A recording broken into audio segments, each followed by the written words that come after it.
Wagwan Masses, Dappa here, and welcome back to One Aim Sports. I know it's been a while since my last video, but content has been streaming with the One Aim podcast, so make sure you check that. It's on Apple, it's on Google, it's on Spotify, and also there's the web link via Anchor. So be sure to check that out. Share it on IG, WhatsApp, Twitter, message, whatever you're on. Just make sure you share the content. We do put some thought into our content there. And there's some interesting topics. We'd love to get some feedback on that as well. But today, back to the videos. And last summer I did a video on the best midfielders that ManUtd should target. We ended up going a little out of the box and getting somebody that I didn't think was available in Casemiro. There's still a hole there in the central midfield position, so maybe they should check that video to see one or two pieces that you can plug in there. But this summer, our biggest need is striker. Cannot rely on Martial anymore, and of course, Weghorst was just a tree placeholder. Didn't give us anything in the league. So here are my thoughts on some of the available or not so available forwards on the market. Let me know your thoughts in the comment section below. Again, please like, comment, and share the thing. We put our work in on the research, but let's get started. So the first three that I'm gonna give are the unlikely but likable options. So first I'll go with Watkins because he's probably the most unlikely out of these three. Villa just had a great year. He's the talisman for Villa. He's literally, I don't think they have another striker on the board since they got rid of, what's his name? I can't remember right now. The former Liverpool, Southampton player guy. But yeah, so, Watkins, they're going to the Conference League. So, Unai Emery, they're not going to let him go. And it wouldn't be the cheapest either for a player that's, I think, 27, hardworking. But he's not of the quality, but he's likable compared to options we had. Like, I shouldn't be talking about quality when we had Weghorst suiting up for 30 games. Moving from there, it's kind of a similar story with what's his name, Tammy Abraham. Last year, he had a great season with Roma. This year, not so much. But, English international is about 24, 25. Tall player, but, it wasn't a good year for him. Roma won't want to let him go. They have some financial constraints as well. So I'm not sure. It was a bad year for him, though. But I can see him staying for one more year. And then the other option that I will give, he is a viable option, but I don't know if he'd come to us, is Marcus Thuram. To me, he's fairly similar to Martial. He's just kind of healthy. He's at least in the French setup. He's a free agent right now, but I can see him going back to France, maybe a PSG, or going to one of like those mid-table kind of teams, maybe even an Aston Villa, as I mentioned before, because he would get that game time and be in the Conference League. He can also stay in Germany as well. Just a lot of options for him. I don't think he's enough quality right now to come to ManUtd. But again, we had Weghorst. We have one footballer, Martial. So, we'll see. Listen. We had Digallo at one point suiting up, and Weghorst again. So, we could do worse on the free market. Now to get into my actual choices. Starting off with number, I think it's 11 I ended up with. Even though I don't think he's an option, he's not in the previous group that I said, and that's Ferguson. That's at Brighton. 18 years old, really good size. I think he had 10 goals, like 3 or 4 assists. With limited minutes with Brighton, they were playing that rotation system, but they are in the Europa League, which is why I think it's highly unlikely. He seems just destined to take over that number 9 role. They have Welbeck, they have a couple other pieces that are moving around, Undav and whatever, but he has a chance to get significant minutes on a team that's in the Europa League. And as much as I want to talk bad about the Europa League, ManUtd is just there this year, so I don't see him leaving. And then Brighton, again, shrewd in the market, they're gonna put a big price tag on him, so I definitely don't see him leaving yet. He does give me, though, that early Hurricane vibes. More on that player later. But yeah, I'd love Ferguson within our system, but I don't think he'll be patient at this point in time, especially with the kind of needs that we have, and he's probably not an immediate starter for us, not yet. When the time does come though for him to be a starter, I'm sure we'll overpay, but I'll leave that alone. Next on my list, I will go Brian Brobby at Ajax. You already know why I put him on there, because of that familiarity with Ten Hag. He could have made it last year. I really wish we, were a little smarter with our funds with the deal for Licha and Anthony. We could have easily picked up Brobby, but Ajax was also a little salty that we were picking them for all of their best pieces. So, this year he's still 21, had a decent season. I believe he had around 20 goal involvements again, and they were rotating their forwards too. They had Kudus playing kind of central as well. Tadic was back, but they didn't have the best season. I think they're in the Europa League next year.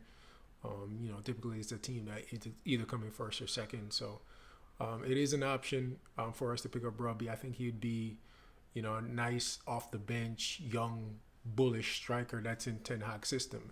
The question for him would be the price. I think he would be cheaper than Ferguson. But again, Ajax still feeling kind of salty for what happened last year. Don't know if they'd sell to us, but we'll see how that goes. Moving from there is a name that I'm sure a lot of people are not familiar with, unless you're looking at the stat charts. That's Luis Openda, Belgian that plays for RC Lens in the Uber Eats League. Really good, active player. He's a mix though between a winger and a forward. He was playing forward at times this year for most of the time, but he'll be on the wing as well. He's a really active player, speed, tricks. I saw a game that they had against PSG. Him and Lens put him to the sword. So really good season. The problem with it though, I'll be a little bit afraid. French league, I don't rate it like that. Lacazette couldn't crack 10 goals in the Prem. Ended up with almost 30 over there. So, he might be a one-season wonder as well. But I think maybe 40 mil could get it done for him, 23. Belgium team is on the decline, though, so I don't know if there's enough quality around them. He'd be an international at least. I think he'd be a good pickup.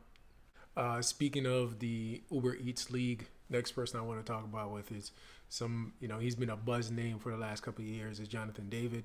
Still surprisingly only 23, Canadian. Now he'd be a little bit more than Openda. He's been consistent last couple of years. He'll be probably around the $60 million mark. I think he ended up with about 25, 30 goal involvements this year, which is really good return. A lot of them are penalties though, and I don't see enough of him in terms of his creativity. He has some speed, but I think the real thing that scares me with David is at the World Cup, he was invisible. He just looked like the lights were too bright. So I don't know if a player like that could come to Old Trafford and do, anything for us at the level that we're trying to get to. Especially with the price tag, like 60 mil for a striker that's going to be scared of, 70 people shouting at him and booing him because he didn't play right. Millions of people around the world, lighting him up on social media because, he's missing big chances. And just honestly, he just doesn't look better than what we're getting from Martial. So, I don't see him being the main man to come in. And again, the price tag is really what scares me for that. All right, so now we're getting to like the real options, like players that we were actually kind of rumored with. First one we were rumored with more so last year. That's Benjamin Sesko. That kind of got killed. He's moving to the parent club of Salzburg over at RB Leipzig. I don't know why they're so greedy. They have like 5 forwards over there, but whatever. Let's see how he looks on that top stage. He'll get more Champions League ball. But even this year with Salzburg, everybody was thinking he was going to kick off. You know, he's going to be like a Holland or like the Leicester striker. His name slips my name right now, but he didn't. Yeah, I think he had about 20 goal involvements, but he's still fairly young. He's 20, I believe. You know, still a good size, decent feet. I think he'd have a decent price tag, but as I say, he's no longer on the market really. Leipzig is, they're smart in the market, so there's no need for them to get rid of him.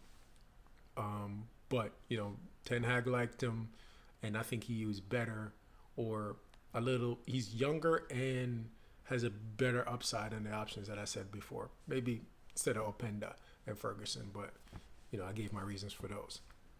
Moving on, we have Mr. Kolomuani Randall. Before this season, I never heard of this man. I'm not even gonna lie, the hype has been through the roof.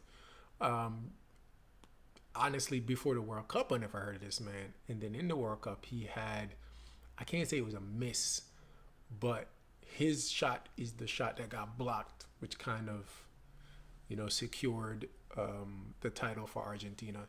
So I guess this, all I have to say, I think his most famous moment right now is getting his shot blocked. It's not the best, but more on the player actually. He had a great season. I think he had almost 40 goal involvements. Let me check my stats. Yeah, 23 goals, 17 assists. That's a tremendous season. I wish I could get that from some of our forwards. But there's something about how he plays. He's very, very slight of frame. Doesn't play with any strength. Has some speed, has some tricks, but the areas that he wants to operate in, I don't think we have any space for him. He wants to be out. He wants to, drift out to the wing and then attack, which kind of what a healthy Martial does. But then, can you hold up the play to bring our wingers and our midfielders into it? He doesn't have that. And again, for me, he might be a one-season wonder. I don't think he's worth some of the price tags I'm hearing, 100 million, 80 million. No, I don't think that. So it's a wait and see for me. I don't like him as an option for the price. But right now, beggars can't be choosy. We got to get somebody. Where I can see him ending up, well, it depends on where a couple of the other pieces kind of move. But I can see Bayern picking him up. That'd be a simple switch for him, even though I have another option later on in the list that I think would be better for them, or which makes more sense for them. I can't say better for them. I'm not on the board, you know what I mean? But yeah, Kolomuani, he's good. He's good. Great season. Let's see where it goes. Next player that we're really rumored with is Hojland. I'll say that because I don't think his name is Holland. The Atalanta player. I like him from what I've seen. Atalanta has gotten some good talent over the last couple of years. Falling off a bit this year, but it's probably one of the most competitive, other than Napoli, that the Serie A has been for a bit. But Holland, yeah, he displays some good forwards to be getting, all that game time. He's 20, big check right there. We're looking at, City that has a 22-year-old Holland, Liverpool that has a 20-year-old Darwin, so we don't really want to go too old in terms of a striker. There's exceptions. Again, we'll get to, exactly what I'm talking about. There's exceptions to it. But right now, we need that piece to kind of hold us for the future. Short-term option has to be damn near guaranteed. And 20-year-old of his quality, again, he looks, I won't say he looks better than Ferguson, but there's a better chance for him forward into ManUtd than Ferguson because he's a fanboy. I saw a screenshot of his IG following the other day. He follows all the ManUtd players. He said he's a fan of ManUtd. I think he's a good get up. The price is a bit of a sticking point, not because the price is unfair. 50, 60 for a 20-year-old is not bad, but that budget can be definitely spent a couple different ways. So should we pick him up right now with some of the other parties that are joining the transfer market? Yes. It might seem like a desperate move, but we pick him up for a 50 million plus bonuses, depending on what we make and whatever. We kind of move out the way. We don't let a Bayern, who's on the market for a striker, and a Real, who's now on the market for a Ballon d'Or winner striker.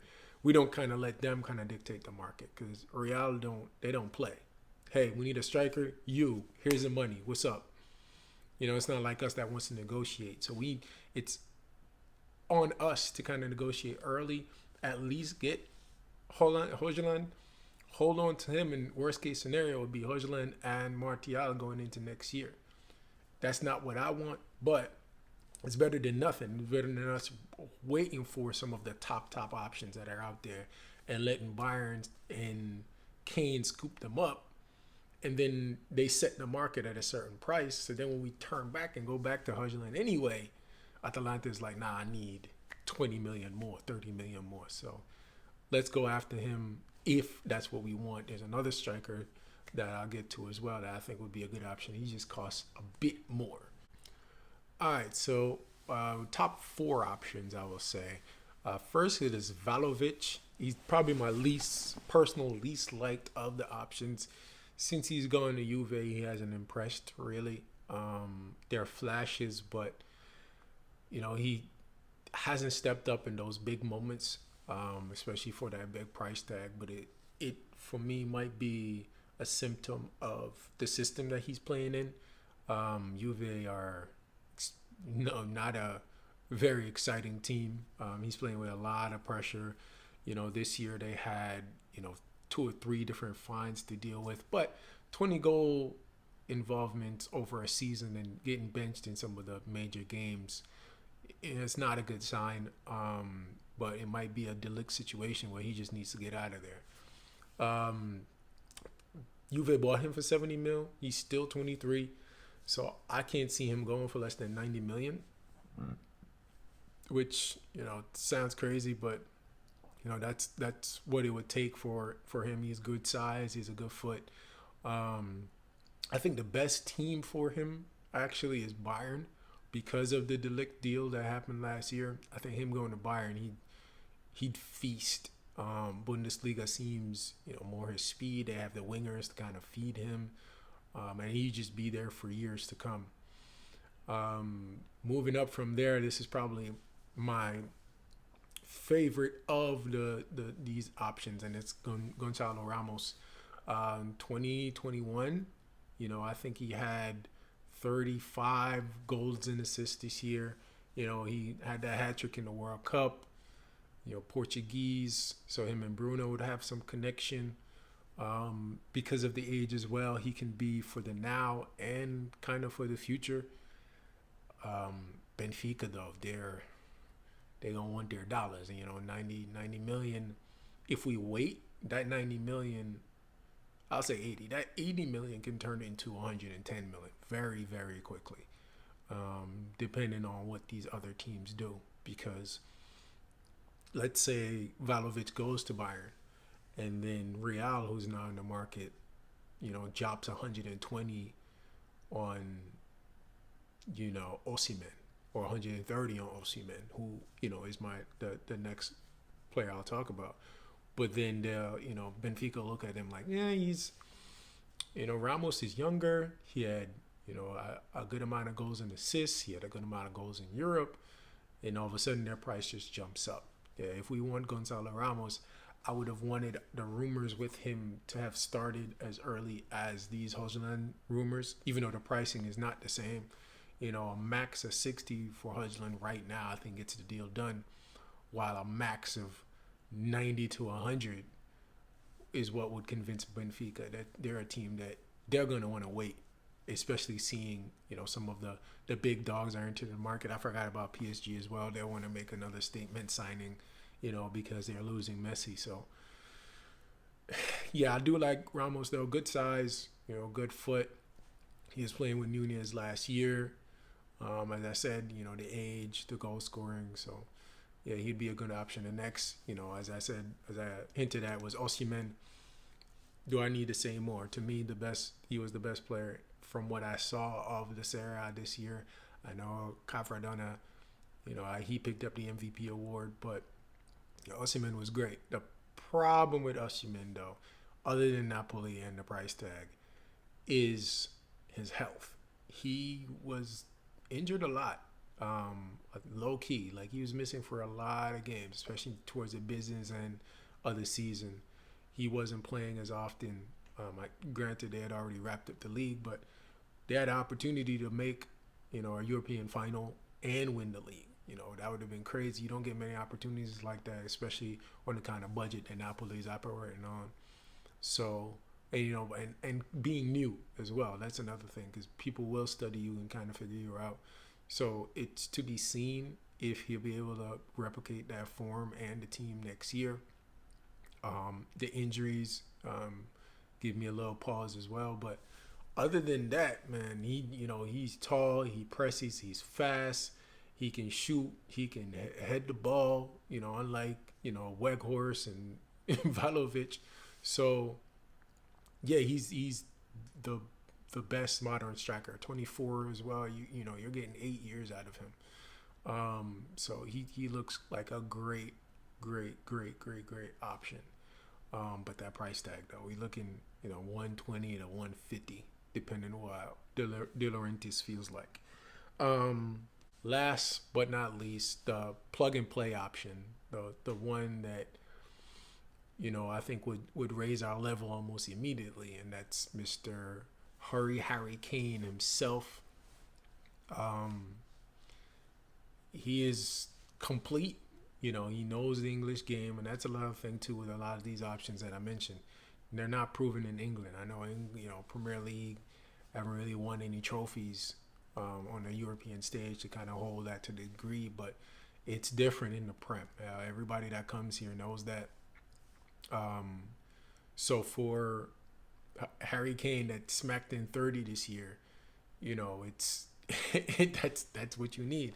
The biggest issue with Harry Kane, well, the second biggest issue is his age. The biggest issue is Daniel Levy. Levy will not let him go to a rival in the Premier League. They literally have every reason in their hands to hold on to him. Saw an article the other day saying that, let's say Tottenham get 100 million for Harry Kane. You saw what happened with the Bale deal. You spend that 100 million doesn't mean you're getting back 100 million of quality. You're talking about one of the best generational strikers England has ever had. He's in line to break the Premier League record. He already has the goal record for England already. He's the captain. So, spending 100 million, like, even with the players I just named, you spend 90 million on Vlahovic as, let's say, the replacement for Kane, you're still not getting 30 goals and 9 assists or whatever craziness that Kane got this year. So, and then who's to say he can play with a Son, and you know what I mean? Like, it doesn't really matter. You spend 100, you say, oh, I'm gonna get an attacking midfielder, I'm gonna get a defender, I'm gonna get a keeper. It doesn't equate. So Levy can then say, I keep you for another year, I make Champions League football, right? We get that bonus from them, but also within that year, all of these other teams that need a striker pick them up. You know what I mean? A Real Madrid, a Bayern Munich, a ManUtd, all of them already bought a striker, so then you have nowhere to go, because Kane, everyone knows Kane wants that goals record. So he can't leave at that point if you want the goal record, especially let's say he does another 25. So you're 23 goals away. You're also now going to be 30, pushing 31. Going to re-sign. You know what I mean? So all the chips are in Levy's hands. But, man, for ManUtd, that he's essentially what we'd be looking at right now. Can play a little deeper beside a Bruno, spray the ball, make those late runs. But also that's kind of what Real Madrid wants right now. He'd be a direct replacement, a plug-and-play replacement for Benzema. Real Madrid, though, I feel like because of Kane's age and the price that Levy wants for him, I mean, he's the star name, so they'll get him. But they'll also probably want to go younger. I can see them just splashing 150 and saying, Osimhen, just come over here and rock the thing. You know, Rodrigo, Osimhen, Vinicius, especially now because Real Madrid's depth is crazy. You know, you got rid of Mariano, which was the backup for Ben's backup. Hazard is gone, Asensio's gone. They're depleted on the front line. So, out of the choices, Kane's best option in England is ManU. Kane's best option overall is probably Real to win trophies or whatever. Osimhen probably either staying with Napoli, or I can see a PSG or a Real Madrid splashing the 120 to 130 to pick him up. I don't think ManU is in that. I think we backed out of that as well. Ramos is a good option, but it's kind of quiet on him since the season has kind of winded down, which is kind of surprising. Vlahovic, as I said, I think the best place for him would be Bayern Munich, but anybody that he's the cheapest out of the top options that I'm here right now. And Højlund, as I said before, looks like, you know, ManU is going to pick him up. But let me know who your best options are and where do you think they might end up as well, if not ManU, or if they could fit for ManU. Drop that in the comment section below. Again, please like, comment, and share the thing. WhatsApp, IG, Twitter, you know, wherever, anybody that want to hear some sports and ManU content. We'll try to be a little bit more consistent with the videos, but I've said that before, you know, having a little one is different. Let's put it like that. Overall, a decent season for ManU. Last thoughts. I don't like this Mount transfer at all, but he can prove me wrong. With that, we'll see. I wish we'd hijack the McAllister deal or our jump in with Caicedo, but hey, it's a striker video. Again, drop your thoughts below, and thanks again.